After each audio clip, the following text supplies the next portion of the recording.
ముందుగా మీడియా మిత్రులకు నేను ప్రత్యేకమైన ధన్యవాదాలు చెప్తున్నాను.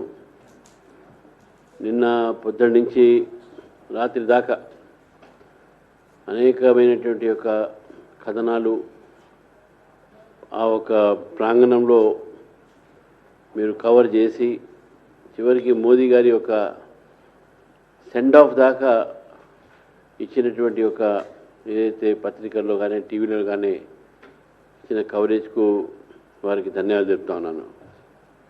ఏ రాజకీయ పార్టీకైనా ఒక బహిరంగ సభ అనేది ఒక ఛాలెంజ్ లాంటిది. అది ఒక ఛాలెంజ్గా తీసుకోవాల్సిన అవసరం ఉంటుంది.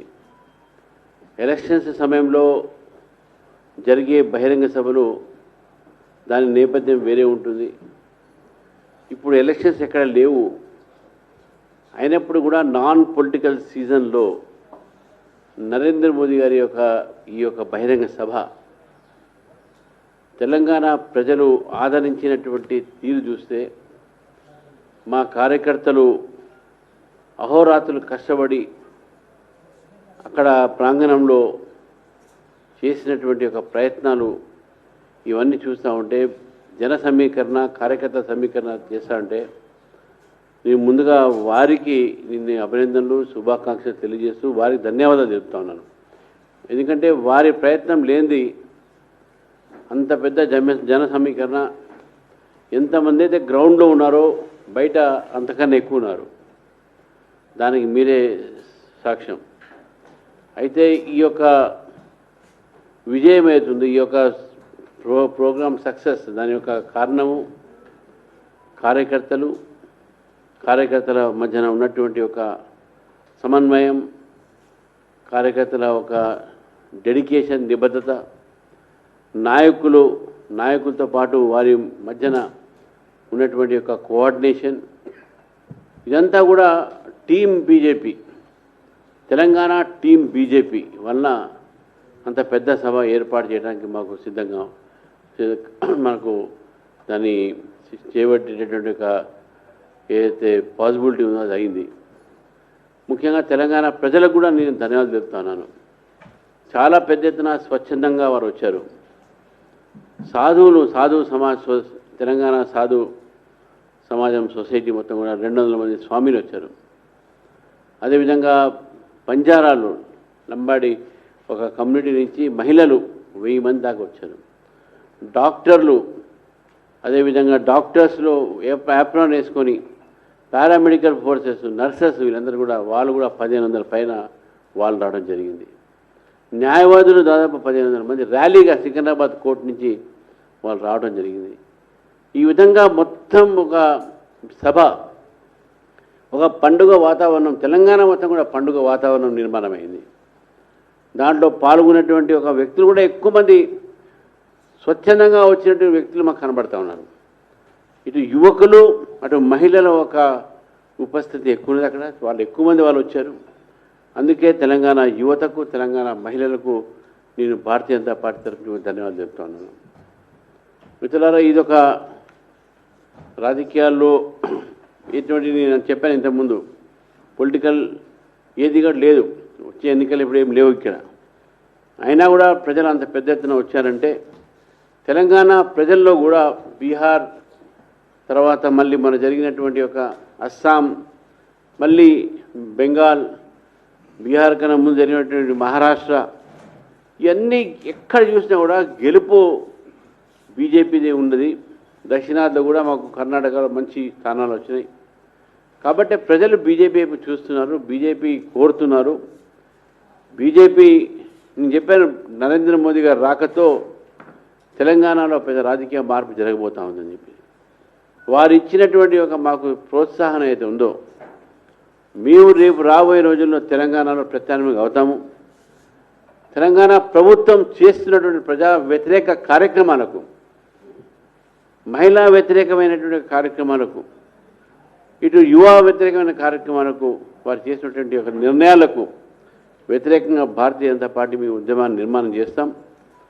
నిన్న ఒక సభ, ఒక సక్సెస్తోని, దాని సఫలీకరణతో మేము అయిపోయింది కదా, ఇక్కడే ఏదో విరామం చేస్తాం. నిర్విరామంగా తెలంగాణలో తెలంగాణ కార్యకర్తలు, తెలంగాణ నేతలు 2028 కానీ 29 కానీ ఎప్పుడు ఎన్నికలు జరిగేటప్పుడు అధికార దిశలో అధికారం రావాలనే సంకల్పంతో పనిచేయాలని చెప్పేసి కూడా మేము నిశ్చయించుకున్నాం. దానికోసం ప్రభుత్వం వ్యతిరేకంగా పోరాడతాం. నేను ఇంతకుముందు కూడా చెప్తున్నా, మళ్ళీ ఒకసారి చెప్తున్నాను, భారతీయ జనతా పార్టీ ఎన్నుకునేది ఉద్యమ మార్గం మాత్రమే. గత ప్రభుత్వం బీఆర్ఎస్ ప్రభుత్వం ప్రజల్ని మోసం చేసింది, ఈ ప్రభుత్వం కూడా మోసం చేసింది. గ్యారంటీల పేరు మీద ఈ ప్రభుత్వం గ్యారంటీలు మొత్తంగా మర్చిపోయింది. కానీ మోదీ గ్యారంటీ, తెలంగాణ అభివృద్ధి, ఇదే మోదీ గ్యారంటీ. తెలంగాణ ఒక ఏదైతే ఆర్థికంగా ముందుకు తీసుకుపోవాలనేదే మోదీ గ్యారంటీ.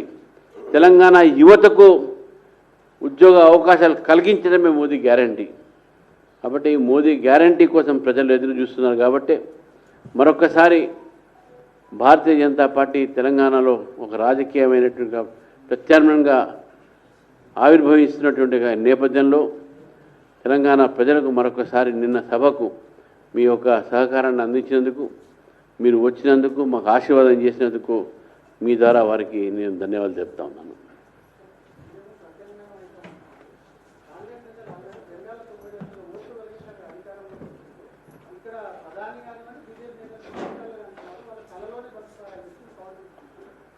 అబ్దుల్ కలాం గారు అన్నారు కదా, యూ డ్రీమ్ అనేది తప్పకుండా కలగంటేనే అక్కడ చేరుకోగలుగుతాం. Without dream you cannot achieve your ambition. 90 లక్షల ఓట్లు, 6 లక్షల ఓట్లు అన్నారు. ఏ ఒక్క ఓటు కూడా మాది మీ బతుకుండంగా మా ఓటు తొలగించారని చెప్పి ఒక్క కంప్లైంట్ కూడా రాలే. చనిపోయిన వాళ్ళు, భారతదేశ గుర్తింపు కార్డు లేని వాళ్ళు, ట్రాన్స్ఫర్ అయిన వాళ్ళు, దొంగ ఓట్లు, డూప్లికేట్ ఓట్లు మాత్రమే తొలగించబడ్డాయి. అది తెలంగాణలో కూడా ఆ పరిస్థితి మేము తీసుకువస్తున్నాము. ఇది భారతీయ జనతా పార్టీ తీసుకువచ్చింది కాదు. ఇది ఎలక్షన్ కమిషన్ ఆఫ్ ఇండియా పీరియాడికల్గా చేసేటటువంటి రివిజన్. ఈ ఎస్ఐఆర్ ఏతుందో అది బీజేపీ ప్రోగ్రాం కాదు. 11 సార్లు ఈ దేశంలో ఇండిపెండెన్స్ వచ్చిన తర్వాత ఎస్ఐఆర్ జరిగింది. లాస్ట్ ఎస్ఐఆర్ 2002 నుంచి 2005 వరకు జరిగినాయి. ఈ 20 సంవత్సరాల ఓటర్ లిస్టులో ఎన్ని మార్పులు ఉంటాయో మనకు తెలుసు. కాబట్టి దాన్ని ప్రక్షాళన చేయటమే cleaning of the voters list కాదు మాత్రమే. మొన్నటి వరకు రోహింగ్యాల ఒక ఓట్ల మీద, దొంగ ఓట్ల మీద, చనిపోయిన వాళ్ళ దొంగ ఓట్ల మీద, ఇవన్నీ వీటి మీద ఆధారపడిన టీఎంసీ కానీ, అంతకుముందు కమ్యూనిస్ట్ పార్టీ కానీ వాళ్ళ అధికారంలో ఉన్నారు. ఇప్పుడు అసలైన ఓటర్ల ఒక గెలుపు ఇది బీజేపీ రావటం. ఎస్ఐఆర్తోని దొంగ ఓట్లు పోతాయి కానీ అసలైన ఓటు ఎక్కడ పోవు. సుప్రీంకోర్టు కూడా దాన్ని చెప్పడం జరిగింది. ఏ ఒక్క ఓటర్ కూడా నా ఓటు తీసేశారని ముందుకు వాళ్ళు రాలేదు. ముందుకు వస్తే దాని మీద తప్పకుండా చర్య ఉంటుంది.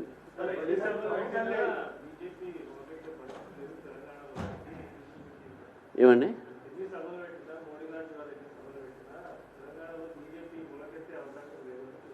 అదే అందుకనే వాళ్ళ ఇదే అహంకారంతో కేసీఆర్ గారు వెళ్ళిపోయారు. సారు కారు 16 ఉన్నారు కదా. ఇప్పుడు ఏముంది, ఆ సార్కి ఎన్ని కార్లు ఉన్నాయి, ఎన్ని 16 ఉన్నాయి, 0 వచ్చింది కదా. ఇప్పుడు ఈ యొక్క ప్రభుత్వం కూడా అహంకారం పెరిగింది. కాబట్టి ఈ అహంకారంతో వాళ్ళకు ఉన్న ఎమ్మెల్సీ సీట్లు ఓడిపోయారు వాళ్ళు. మన ఎమ్మెల్సీ సీటు 2 మేము గెలిచినాం, బీజేపీ గెలిచినాం. కాబట్టి ముందు అది చూసుకోండి వాళ్ళు. మా మీద ఇవన్నీ ఏంటంటే మోదీ గారు వచ్చి ఈ సభ సక్సెస్ అయ్యే వరకు కాంగ్రెస్ పార్టీ ఈ రకమైన మాటలు మాట్లాడుతూ ఉన్నారు. మీరు త్రిపురలో కానీ, బెంగాల్లో కానీ, హర్యానాలో కానీ, అస్సాంలో కానీ ఎటువంటి పరిస్థితి బీజేపీ రాదు అని చెప్పేసి కాంగ్రెస్ పార్టీ చెప్పినటువంటి ఒక నేపథ్యంలోనే ఈరోజు ఆ రాష్ట్రాల్లో బీజేపీ వచ్చింది. ఇక్కడ కూడా అదే జరగబోతుంది.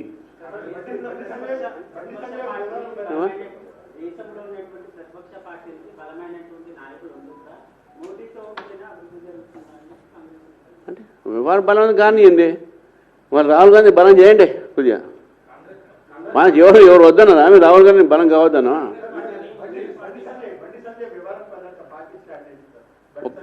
అదే కుటుంబంలో జరిగినటువంటి ఒక ఇన్సిడెంటు.